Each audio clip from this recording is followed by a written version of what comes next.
कैसे हैं आप सब? आई होप आप लोग सब ठीक है। इस वक्त भुवनेश्वर स्टेशन के प्लेटफॉर्म नंबर 1 पे बैठा हूँ। यहाँ पे जगह अच्छी है, थोड़ी हवा भी अच्छी है, गर्मी ज़बरदस्त है, इसीलिए थोड़ा यहाँ पे पीसफुली बैठा हूँ। अभी ट्रेन को आने में, शंट होने में टाइम है। हमारी ट्रेन, जैसे कि आप टाइटल देख के समझ ही रहे होंगे, भुवनेश्वर से जाने वाली न्यू दिल्ली की तरफ राजधानी एक्सप्रेस है, जो कि अब तेजस रेक के साथ चलती है। रिक्वेस्ट भी आई थी तो मैंने सोचा यार मुझे जर्नी करनी ही थी, और अब रेक भी चेंज हो गया तो देखते हैं कैसा रहता है एक्सपीरियंस। ऑटोमेटिक डोर सिस्टम चल रहा है, नहीं चल रहा है, क्या है खान पान, कैसी है पंक्चुअलिटी। और भाई ये राजधानी एक्सप्रेस वन ऑफ दी वो राजधानी एक्सप्रेस है जिसमें जनरली टिकट्स फुल ही चलते हैं। तो चलिए देखते हैं इसका एक्सपीरियंस। जब ट्रेन शंट होगी तो शंटिंग देखते हैं, और भी बहुत सारी बातें करेंगे जर्नी के साथ। आइए देखते हैं शंटिंग।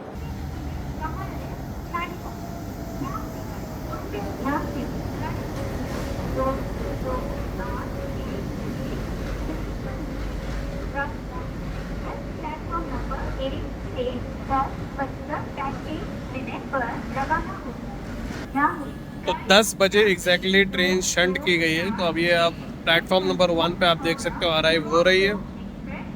और 3 AC के कोचेस इस बार थोड़ा पीछे हैं, चेक कर लीजिएगा क्योंकि कभी कभार पीछे रहते हैं, कभी आगे रहते हैं। तो चलिए अंदर चलते हैं अपनी सीट पे। डोर दोनों तरफ के ओपन है, ये इंटरेस्टिंग है। और यहाँ पे आ जाते हैं अंदर।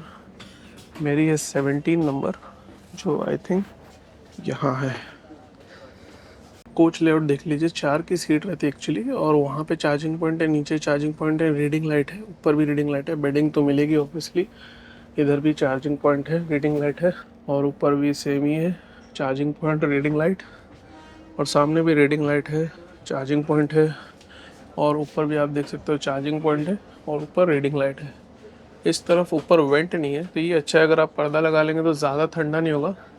वेंट ऊपर ही है खाली। तो वही ये था प्रीटी मच कोच लेआउट। तो सब कुछ है, हर सीट्स के लिए इंडिविजुअली भी है। तो ये बढ़िया है कि कोई चीज़ की ऐसा मुझे कमी नहीं लग रही। तो ठीक है, पर्दा भी है, बेडिंग है, सब कुछ है। अब चलिए देखते हैं डिपार्चर जब होगा हमारी ट्रेन का भुवनेश्वर से। 10:35 पे, जो कि इसका स्केड्यूल टाइम है, शार्प ऑन टाइम हमारी ट्रेन चल दी है। तो भाई एक बात याद रखिएगा, ऑटोमेटिक डोर सिस्टम है तो पहले ही आके बोर्ड कर लीजिए, क्योंकि अगर आप लास्ट मोमेंट पे आ रहे हैं और आप देखेंगे कि अरे भागते भागते पकड़ो, वो सब नहीं हो पाएगा, क्योंकि डोर तो बंद हो चुका रहेगा और वो खुलता नहीं है बाहर से। अंदर से भी खुलना बहुत मुश्किल है, खुल जाता है, लेकिन मैं वो सब तरीके रिकमेंड नहीं करूँगा क्योंकि वो इलीगल है। और अगर आप फोर्सफुली डोर खोलते हैं तो आपके ऊपर कार्रवाई हो सकती है। ऐसे भी चेन पुलिंग आप जानते हैं, बिना वजह वो कानूनी कार्रवाई उस पर हो जाती है। फेयर मैं आगे आपको बता दूंगा क्योंकि इसके अंदर डायनामिक फेयर है, और मैं आपको सब क्लासेस का डिटेल में आपको फेयर आगे जर्नी में बता दूंगा। तो वो था अपना डिपार्चर भुवनेश्वर से, और ट्रेन फट से एकदम अच्छी स्पीड से चलना शुरू कर दी। वही राजधानी एक्सप्रेस है। चलने के साथ एक बात आपको बता दूं, ये ट्रेन 3 अलग अलग रास्तों से चलती है। एक दिन जो है वो सबसे लंबे रूट से जाती है, जो कि संबलपुर वाली है, और 2 दिन ये वाले रूट से जाती है, जो कि सबसे छोटा रूट है जिसमें मैं जर्नी कर रहा हूँ। इसीलिए इसका फेयर सबसे कम है, क्योंकि इसमें नाश्ता नहीं मिलता, क्योंकि भाई ऑब्वियसली 10:35 को स्टार्ट हुई है। तो ये एक ख़ास बात है जो ध्यान रखिए। और बाकी जो 4 दिन है वो जनरली वो वाले रूट से चलती है जहाँ पे सबसे ज़्यादा डिमांड है। तो भाई इस तरह से ये 3 अलग अलग रास्ते से चलती है, और जब भी आप बुकिंग करें तो ये चीज़ का ध्यान रखें।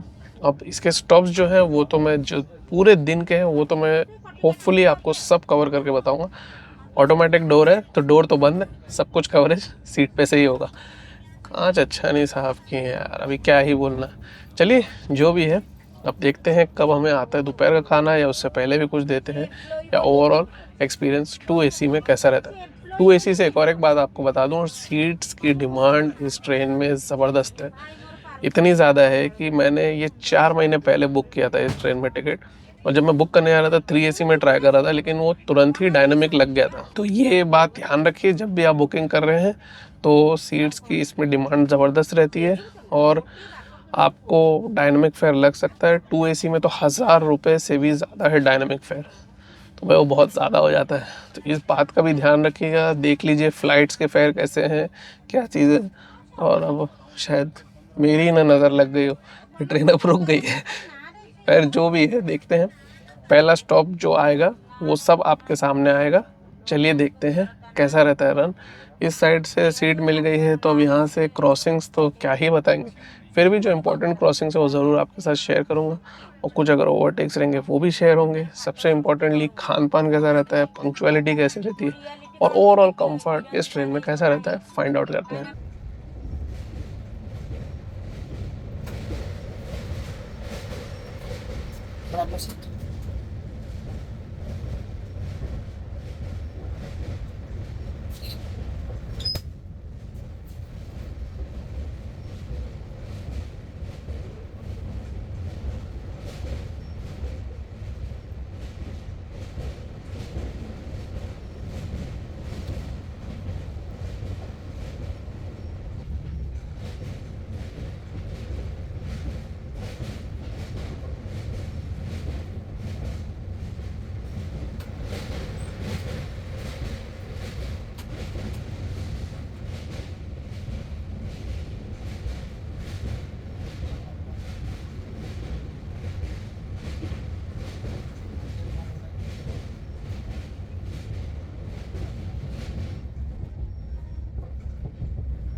ये अपनी ट्रेन कटक पहुंची है। आई होप अभी जो आपको 2 ब्रिज और वंदे भारत की क्रॉसिंग दिखाया है वो अच्छी लगी। स्टार्ट तो अच्छा हुआ जर्नी का। ये बहुत इंपॉर्टेंट शहर और काफ़ी लोग यहाँ से बोर्ड करते हैं। ये तो 2 AC तो थोड़ा सा कम दिख रहा है, नहीं तो 3 AC सब में तो आप देखेंगे तो ऐसा लगेगा कि pretty much यहाँ पे तो फुल ही हो जाएगी। वैसे धीरे धीरे कोई भी खाली सीट है वो फुल होने ही वाली है, और लास्ट में लास्ट रात को गया तक तो कोई भी सीट खाली नहीं बचती है। तो ये मैंने जनरली इसका ट्रेंड देखा है ये राजधानी का। चलिए अब क्लियरेंस शायद थोड़ी देर में दे देगा। यहाँ पे हम पहुँचे थे 20 मिनट के करीब लेट, तो ज़्यादा देर तो रुकेगी नहीं। ऑटोमेटिक डोर सिस्टम है तो शायद 1 आध मिनट एक्स्ट्रा रुक जाए। जो भी है चलिए देखते हैं यहाँ से अपना डिपार्चर। प्रोग्राम 26 तारीख का कर रहे हैं। चाय अदरक वाली चाय, मसाले वाली चाय। और ये हम इस वक्त महानदी रिवर का ब्रिज पार कर रहे हैं जो कि बहुत ही बड़ा है, और ये नदी बहुत ही मैसिव है। 900 किलोमीटर की लंबाई है इसकी, और इस नदी में पानी बहुत ज़्यादा रहता है, ख़ास तौर से बरसात और बरसात के बाद। ये तो मैं समर सीज़न में ट्रैवल कर रहा हूँ तो अभी बरसात हुई नहीं है, तो इसलिए आप देख रहे हो काफ़ी सारी रेत है, वरना भाई साहब इसका जो पानी का लेवल रहता है वो ज़बरदस्त रहता है। और ये काफ़ी बार इसमें बाढ़ भी आती है, और पुराने ज़माने में तो कहा जाता है ये उड़ीसा स्टेट में तो काफ़ी ज़्यादा तबाही मचाई। संबलपुर शहर के पास से भी ये नदी गुजरती है, और बहुत ही बड़ा डैम है उसके ऊपर जिसका नाम है हीराकुद डैम। एक्चुअली हीराकुद एक रेज़र्वोयर है। हीराकुद एक्सप्रेस भी है जो विशाखापट्टनम से अमृतसर के बीच में चलती है। और ये जो सामने आप देख रहे हो ये बैरेज है, जो कि जिसके पास रोड का भी ब्रिज है। आई होप आपको कोई छोटी छोटी गाड़ियाँ दिख रही हो। फुल स्क्रीन कर लीजिएगा अगर फुल स्क्रीन नहीं है तो। और डैम के बारे में बताऊं तो बहुत ही फेमस और बहुत ही बड़ा डैम है, और इस नदी में बहुत बाढ़ आती थी तो उसके बाद मतलब काफ़ी ज़्यादा तबाही भी हुई थी उड़ीसा में, और फिर शायद उसी के बाद ये डैम बनाया गया था। तो काफ़ी फेमस है वो डैम। वो रेज़र्वोयर भी बहुत इम्पोर्टेंट है, और उसी के चलते एक ट्रेन का नाम भी है हीराकुद एक्सप्रेस, जैसा कि मैंने आपको बताया। तो ये था कुछ इस नदी के बारे में। वैसे तो इस नदी के बारे में और भी बहुत सारी जानकारी, लेकिन ये कुछ चीज़ें मुझे पता थी तो मैंने आपके साथ शेयर कर दी। अब आपके साथ एक इम्पॉर्टेंट चीज़ और शेयर कर दूं जो कि है फेयर। फेयर बहुत ही इम्पॉर्टेंट है, और फेयर के बारे में आपसे डिटेल में बताऊंगा कि सारी क्लासेस में कैसा फेयर है। 3 AC और 2 AC में डायनामिक फेयर रहता है। तो 3 AC का जो मिनिमम फेयर है, यानी कि जब डायनामिक नहीं लगा रहता है, तो वो 2810 रुपये है, और जो मैक्सिमम डायनामिक फेयर लगने के बाद हो जाता है वो है 3665 रुपये। और 2 AC का बिना डायनामिक का जो फेयर है वो 3755 रुपये। तो आप समझ सकते हैं कि अगर आपको डायनामिक फेयर 3 AC में लग रहा है तो 2 AC ज़रूर चेक कर लीजिए। अगर उसमें डायनामिक नहीं है तो आप ज़्यादा कंफर्ट, ज़्यादा स्पेस और लेस क्राउड एक्सपीरियंस कर सकते हैं। जब मैंने बुकिंग किया था तो आई थिंक 3200 के आसपास हो चुका था 3 AC का फेयर, और मुझे 2 AC में बिना डायनामिक के मिल रहा था। भाई 500 रुपये एक्स्ट्रा स्पेंड किए, लेकिन 2 AC में ट्रैवल कर रहा है। खान पान में ऐसा कोई डिफरेंस नहीं रहेगा, कैटरिंग चार्जेस 3 AC और 2 AC का सेम ही रहता है। और 2 AC में जब डायनामिक फेयर लग जाता है तो वो 4985 रुपये हो जाता है, तो ऑलमोस्ट 5000 रुपीज़, 5000 रुपये हो जाता है। तो आप समझ सकते हैं कि बहुत एक्सपेंसिव हो जाता है वो 2 AC का फेयर। और फर्स्ट AC का अगर आपको बताऊं तो वो 6215 रुपये। तो अब आप देख सकते हो, अगर मैक्सिमम डायनामिक लग चुका है 2 AC पे और 3 AC पे, और आप अफोर्ड कर सकते हैं, तो फर्स्ट AC में अगर सीट खाली हो या कंफर्म मिल रही हो तो भाई उसमें बुक कर लीजिए। अच्छी कैटरिंग सर्विस, ज़्यादा स्पेस, ज़्यादा प्राइवेसी और फर्स्ट AC, तो भाई फर्स्ट AC। मुंबई राजधानी में फर्स्ट AC में ट्रैवल किया था, आप अब वीडियो चेक कर सकते हैं, आपको पता चल जाएगा।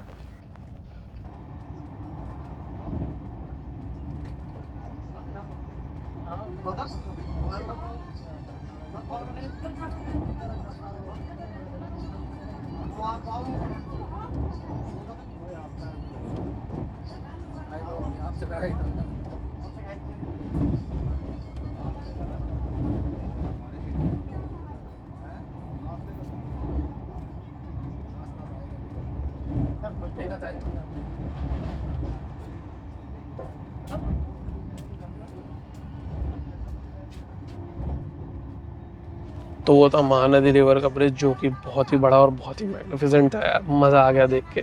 कटक शहर उसी पे बसा है, और कटक शहर से थोड़ी देर, यानी कटक स्टेशन से थोड़ी देर ही आप निकलेंगे तो आपको वो ब्रिज दिख जाएगा। अंदर से ही देखने को मिला, लेकिन तो भी ज़बरदस्त था। सामने ही रोड का ब्रिज भी था जो मैंने आपको दिखाया, और बहुत ही खूबसूरत था।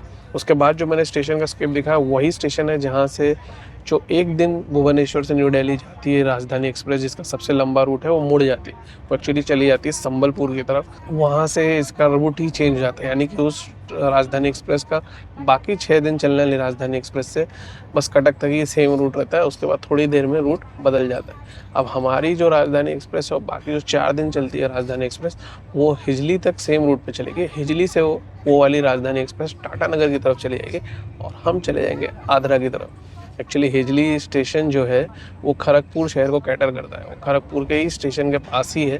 तो ये खड़गपुर स्टेशन पे नहीं जाएगी, क्योंकि खड़गपुर स्टेशन पे जाएगी तब फिर तो बहुत ज़्यादा ड्रामा हो जाएगा, क्योंकि ट्रेन का टाइम भी बहुत लगेगा, उसको रिवर्सल भी शायद करना पड़ जाए, पता नहीं क्या क्या करना पड़ेगा, प्लस कंट्रोलिंग में अलग एक मुसीबत हो।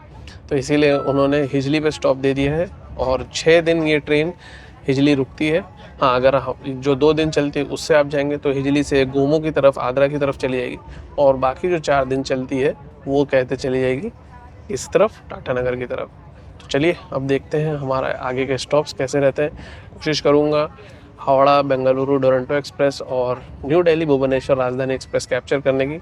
वैसे ही सीट तो नहीं खाली होगी जैसे वंदे भारत के टाइम थी, क्योंकि अब तो सब प्रीटी मच ऑलमोस्ट आ गए।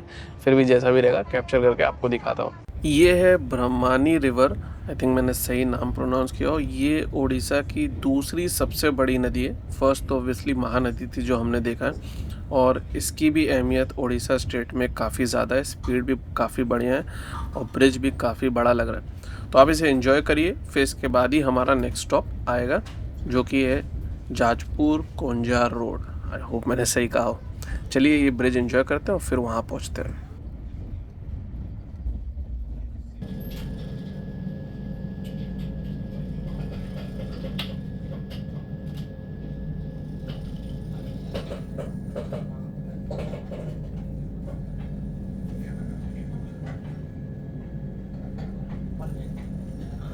तो अभी हमारी train Jajpur Keonjhar road, I think मैंने प्रोनाउंस सही किया, अगर गलत कर दिया तो मैं माफ़ी चाहता हूँ, जानबूझ के नहीं कर रहा हूँ। वहाँ से डिपार्ट की है। उससे पहले एसी नहीं काम कर रहा था। पहले मुझे लगा कि यार शायद गर्मी बहुत है, इसलिए मुझे फील हो रहा है, क्योंकि मेरा विंडो भी थोड़ा हीट के साइड ही है, यानी कि सनलाइट की तरफ।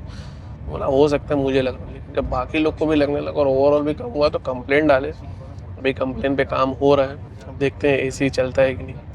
तो भाई तेजस हो या कोई भी चीज़ हो, अगर आपको परेशानी है, परेशानी आपकी जायज़ है, तो कंप्लेन ज़रूर करिए, उसमें हिचकिचाइए नहीं।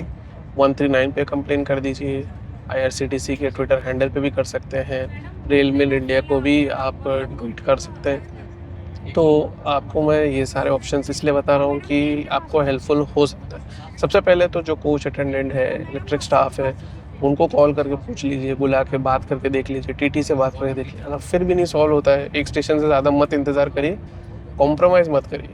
अगर आप ट्रैवल कर रहे हैं, चाहे वो राजधानी हो या ना हो, अगर आपको परेशानी है तो इसलिए कॉम्प्रोमाइज़ मत करिए। चलिए देखते हैं आगे हमारे जो स्टॉप्स हैं। अभी तक खान पान में कुछ नहीं दिया है, तो अगर आप भूखे हैं तो आप कुछ खान पान में लेके चलें, क्योंकि मुझे लग रहा है ये अभी भी शायद ना दे, 1 बजे के बाद ही खाना दे। देखते हैं वो भी कब मिलता है हमें।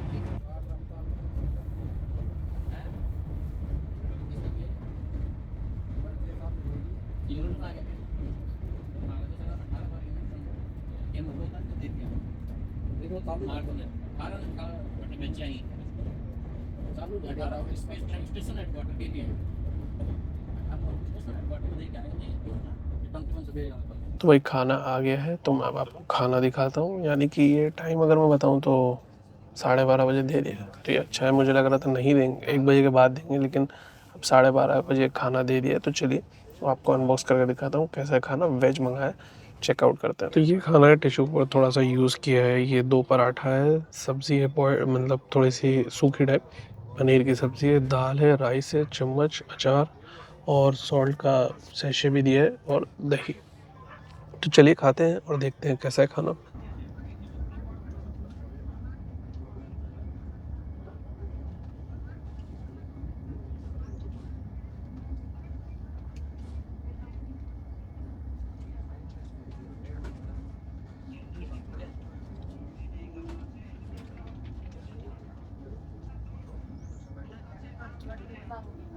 तो भाई खाना खा लिया। खाना टेस्ट में अच्छा था और वो पनीर की सब्ज़ी नहीं थी, वो एक्चुअली मिक्स वेजिटेबल थी, लेकिन वो भी अच्छी थी और अच्छा, थोड़ा स्पाइसियर साइड पे था। मैं ये नहीं बोलूँगा एकदम तीखा था, लेकिन अच्छा था।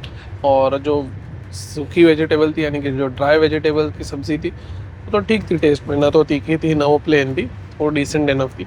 ओवरऑल खाना सही था, क्वांटिटी और टेस्ट और क्वालिटी में। तो दोपहर का तो खाना थम्स अप। आइसक्रीम दिया था, वनीला की आइसक्रीम थी, क्रीम बेल की थी। और इसी दरमियान हमारी ट्रेन आपने देखा कि कहते भद्रक स्टेशन से पार की थी, वहाँ पे ज़्यादा डिले तो नहीं था। अब मैं आपको दिखाता हूँ वो स्टेशन जहाँ पे कोरोमंडल एक्सप्रेस का एक्सीडेंट हुआ था। तो चलिए आइए वो स्टेशन देखते हैं। और वो एक्सीडेंट बहुत ही दर्दनाक था और काफ़ी लोग मरे थे। और ऑफिशियल स्टैटिस्टिक्स तो एक जगह है, और भी कितने लोग को की डेथ हुई होगी क्या ही पता। ये जो आप स्टेशन देख रहे हो, इस वक्त फ्रेट खड़ी है, लेकिन अब मैं यहाँ पे कोई कोचेज़ ये सब नहीं है अब, क्योंकि अब तो वक्त भी काफ़ी हो चुका है, तो इसलिए सब उठा दिया गया। लेकिन यही वो स्टेशन था जहाँ पे कोरोमंडल एक्सप्रेस का एक्सीडेंट हुआ था। अब चलिए आगे हमारा जो अगला स्टॉप है उसको देखते हैं कब पहुँचती है। वहाँ पे मुझे लगता है थोड़ा सा डिले रहेगा। जो एसी का प्रॉब्लम था उसका भी बता दूं आपको, एसी का प्रॉब्लम सॉल्व हो गया है, मुझे ऐसा लग रहा है। वो इसलिए क्योंकि बहुत ट्राई किया स्टाफ ने, लेकिन नहीं हो पा रहा था।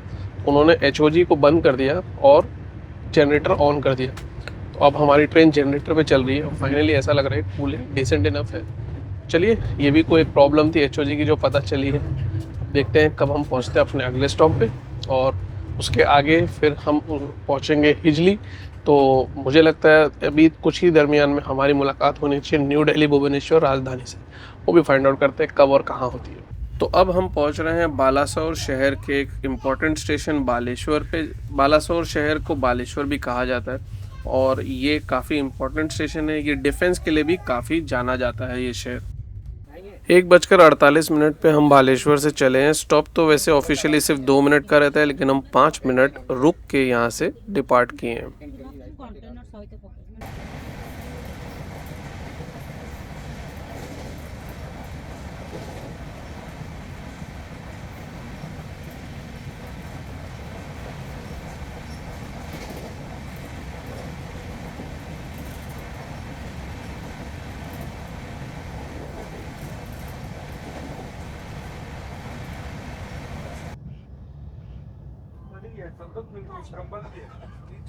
ट्रेन अपनी हिजली पहुंची है थोड़े से डीले के साथ। 8 मिनट का शेड्यूल स्टॉप है, लेकिन अगर ट्रेन लेट रहती है तो कभी कभार जल्दी चला देते हैं, खासतौर से राजधानी कोई भी ट्रेन को।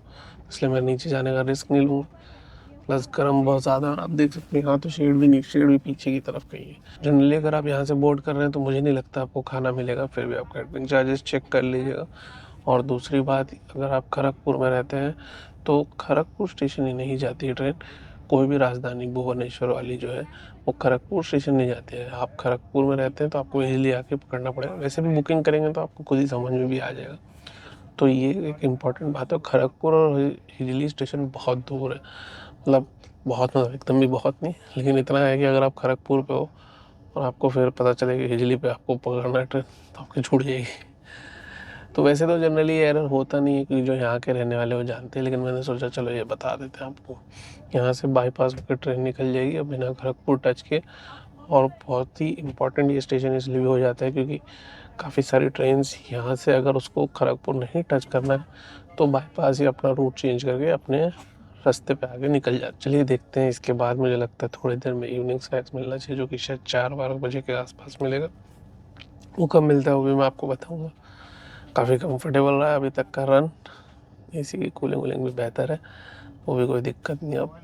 तो अब एंजॉय करते हैं आगे का सफ़र और देखते हैं कब हम पहुंचते हैं अपने अगले स्टॉप पे। तो finally as expected evening snacks आ गए हैं। तो चलिए आपको इवनिंग स्नैक दिखाता हूँ। 4:30 के आसपास दिया, अभी 4:30 बजा नहीं। तो देखते हैं इवनिंग स्नैक्स में क्या क्या आइटम है और फिर मैं खा के आपको बताता हूँ कैसा है इवनिंग स्नैक्स। तो ये इवनिंग स्नैक्स है, ये सेव का पैकेट है, चाय किट है यानी कि IRCTC का शुगर और गिरनार चाय, ये क्रीमर है नोवा का, टमाटो केचप, गुलाब जामुन दिए इंटरेस्टिंग, और ये कचौरी दिए है जो ठीक ठाक मेरा में। वो ये सैंडविच है। चलिए इसको भी खा खोल के देखते हैं, खाते हैं कैसे। तो अभी कचौरी की एक बाइट लिए। कचौरी सही है, फिलिंग भी सही है एकदम, इसमें कोई प्रॉब्लम नहीं। तो चलिए अभी कचौरी फिनिश करता हूँ, फिर आपको सैंडविच का भी रिव्यू देता हूँ। अभी सैंडविच का है। सैंडविच दिख तो रहा है बड़ा, लेकिन टेस्ट में थोड़ा सा अजीब सा लग रहा है, पता नहीं मुझे लग रहा है। आई होप ठीक हो, क्योंकि कुछ गड़बड़ हुआ तो भाई मामला मतलब गड़बड़ हो जाए। जो भी है आप दुआ करिए ठीक रहे, क्योंकि हल्की से एक जो फ्लेवर जो है ना वो खटास की तरफ है। आई एम नॉट श्योर वो अंदर की फिलिंग के हिसाब से है या क्या है, जो भी है फिनिश करते हैं।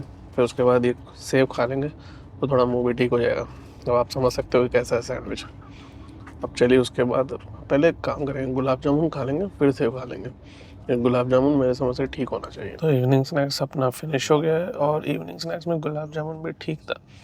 तो मैं ये कहूँगा कि अगर लंच ने एक्सपेक्टेशन ऊंची कर दी थी तो इवनिंग स्नैक्स ने बोला वापस अपनी जगह पे ले। भाई 4/10 मतलब क्या ही कहना। ठीक है, अच्छा वो कचौरी थोड़ी गनीमत थी, वरना तो क्या ही रेटिंग देते हैं।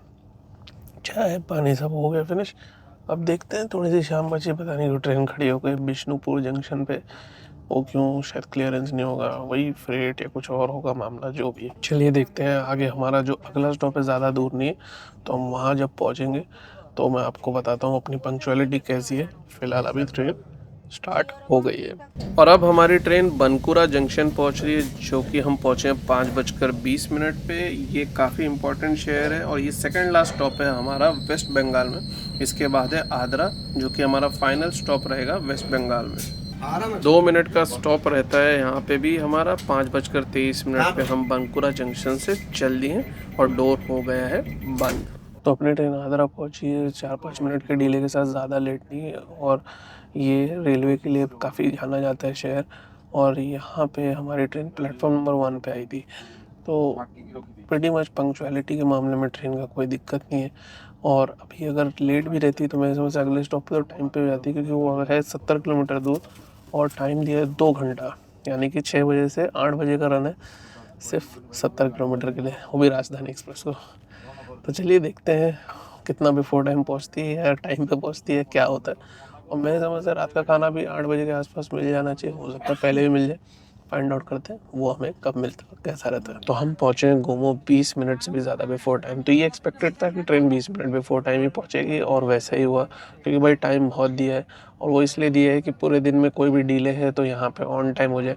और यहाँ से तीनों राजधानी सेम रूट पे चलती है, तो यानी कि गोमो से नई दिल्ली का रूट भुवनेश्वर से न्यू दिल्ली की राजधानी एक्सप्रेस का सेम रहता है, चाहे वो कोई भी दिन हो। और मुझे इसीलिए लगता है कि यहाँ पे बफर दिया है कि कोई भी राजधानी कैसे भी आए वो गोमो से 8 बजे ही शुरू करे और दिल्ली सेम टाइम पहुँचे। और वैसे ही मुझे लगता है कि रिवर्स में भी रहता है। तो हो सकता है कि ये सेक्शन को फिक्स रखने के लिए ये बफर इस ट्रेन को दिया गया, खैर चलिए जैसा भी रहता है देखेंगे आगे की पंक्चुअलिटी भी। इसके बाद जो स्टॉप है वो है कोडरमा, उसके बाद आता है गया।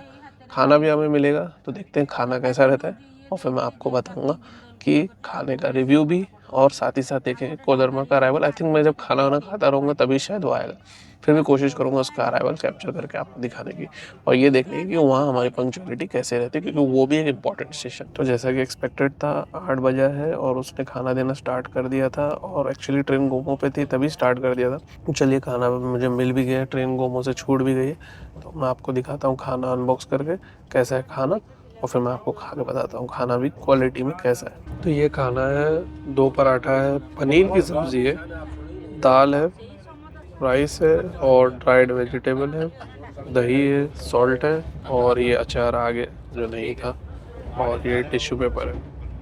तो चलिए खाते हैं और फिर आपको बताता हूँ कैसी है पनीर की सब्ज़ी और ये सब्ज़ी और दाल, क्योंकि थोड़ा अलग मामला लग रहा है। राइस भी नॉर्मल राइस है, ज़ीरा राइस नहीं, जैसे कि दोपहर में था। खा के देखते हैं कैसा है खाना।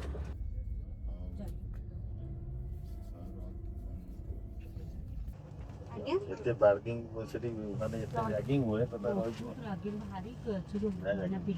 ना लगी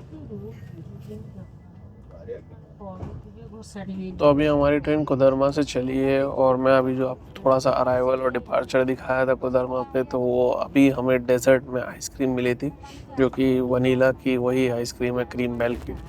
तो अभी मैं आइसक्रीम खाता हूँ, काफ़ी कड़क है और नींद बहुत आ रही है, क्योंकि खाना तो जल्दी खा लिया था, लेकिन भाई साहब ने 15 मिनट के ऊपर लगा दिए सिर्फ आइसक्रीम लाने में। खैर अच्छा ही हुआ, थोड़ा जागना भी था और देखना था कोडरमा का स्टेशन, क्योंकि कोडरमा का थर्मल पावर प्लांट जो मैंने देखा बहुत अच्छा लगा। जितना मैंने आपको दिखाया उतना ही, उससे अच्छा तो मैंने अपनी आँख से ही देखा था, लेकिन भाई अभी ग्लास है तो लिमिटेशन रहती है। चलिए अब देखते हैं इसका आइसक्रीम को कब ख़त्म करते हैं, और जागते रहे तो आपको दिखाएंगे गया। मैं तो सोच रहा हूँ सुबह अर्ली मॉर्निंग उठ के आपको दिखाऊँ कानपुर, देखते हैं कैसा रहता है सफ़र आगे का। सो वेरी गुड मॉर्निंग, और इस वक्त हम पहुंच गए हैं कानपुर। थोड़ा सा ही लेट है, ज़्यादा लेट नहीं एक्चुअली तो थे बिफोर टाइम, लेकिन आउटर को बहुत देर तक खड़ा कर दिया और ट्रेन यहाँ पे पहुंची है 5 मिनट के आसपास या ऐसे ही कुछ लेट है। चलिए अब यहाँ पे आएगी 1 नंबर पे हावड़ा राजधानी एक्सप्रेस, तो वो देखते हैं अगर हमें देखने को मिलती है कि नहीं।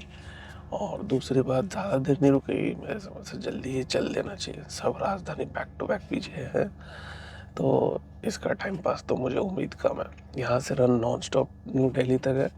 अब भी तो थोड़ा अंधेरा है, जैसे उजाला आता है कुछ और इंटरेस्टिंग स्किप्स और वो सब देखते हैं कैसा रहेगा अपना ब्रेकफास्ट और कब पहुँचते हम न्यू दिल्ली।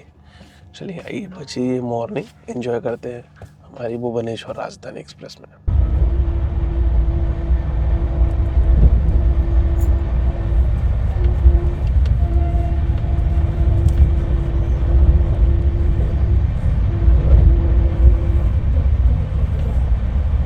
भाई 6 बजानी है और चाय ले आया है। ट्रेन का रन तो ज़बरदस्त है, और ये बहुत बड़ा प्लस मैं कहूँगा कि उसने बहुत ही अर्ली मॉर्निंग अच्छा है चाय देना सबको स्टार्ट कर दिया, क्योंकि प्रीटी मच सभी लोग उठ गए। और रात को भी मैंने देखा था कि सभी लोग जल्दी सो गए थे। ऐसे भी समर टाइम है तो आप देख सकते हो कि बाहर इतना ज़्यादा उजाला हो जाता है 6 बजे ही, तो अगर 6 बजे चाय मिल जाए तो नथिंग लाइक इट। चलिए मॉर्निंग टी आपको दिखाता हूँ, सिंपल सी चाय बिस्किट है और गिरनार की चाय है, शुगर का पैकेट है, नोवा का क्रीमर है और ओट्स यूनिबिक मैरी बिस्किट है। अब इसको एंजॉय करते हैं और देखते हैं कुछ बाहर के नज़ारे यहीं से आराम से बैठे बैठे।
ट्रेन का रन तो ज़बरदस्त है और अभी तो बिफोर टाइम हो गई है, लेकिन नई दिल्ली पे बिफोर टाइम तो शायद ना पहुँचे, देखते हैं, वो भी पता करेंगे।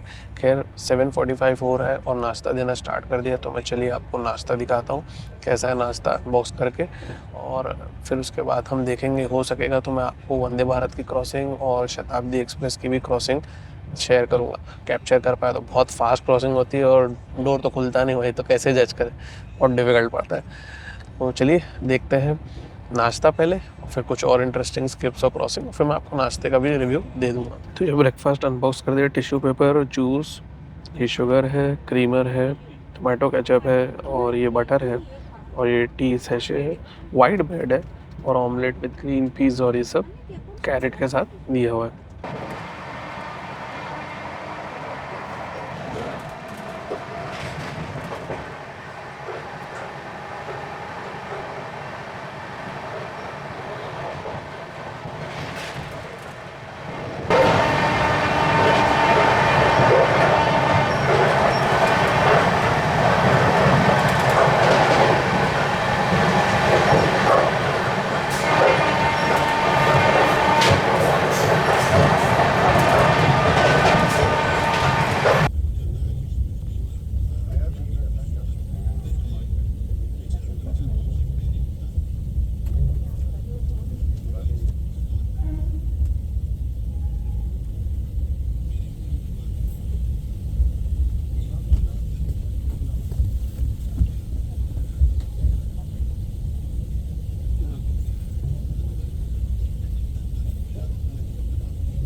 फाइनली अपनी ट्रेन नई दिल्ली पहुंच रही है 15 मिनट लेट।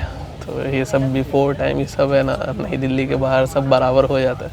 तो ये है नई दिल्ली की खासियत, प्लेटफॉर्म खाली रहेगा तो भी ट्रेन नहीं इंटर करती, चाहे वो कुछ भी हो जाए। उनको जो प्लेटफॉर्म पे जो टाइम पे घुसाना है उसी टाइम पे लेंगे, चाहे वो राजधानी क्यों ना हो। अब इसके पीछे कई सारी राजधानी, हावड़ा वाली, सियालदह, डिब्रूगढ़ है, दुरंतो है, लेकिन आप देखो 3 प्लेटफॉर्म खाली, लेकिन प्लेटफॉर्म में एंट्री नहीं दे रहे थे।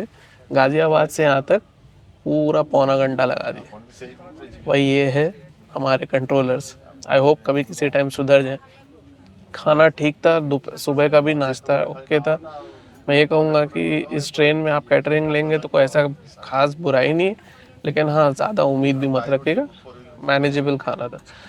अब अगर आपके पास फिर भी कोई सवाल हो, कोई क्वेश्चन हो, कोई फीडबैक हो तो कमेंट सेक्शन ज़रूर पूछिएगा। अपना ख्याल रखिएगा, ट्रैवल करें सेफली, मुस्कुराते रहें, और हाँ अगर आपको वीडियो पसंद आया तो लाइक ज़रूर दबाएं। Goodbye for now, thank you for watching.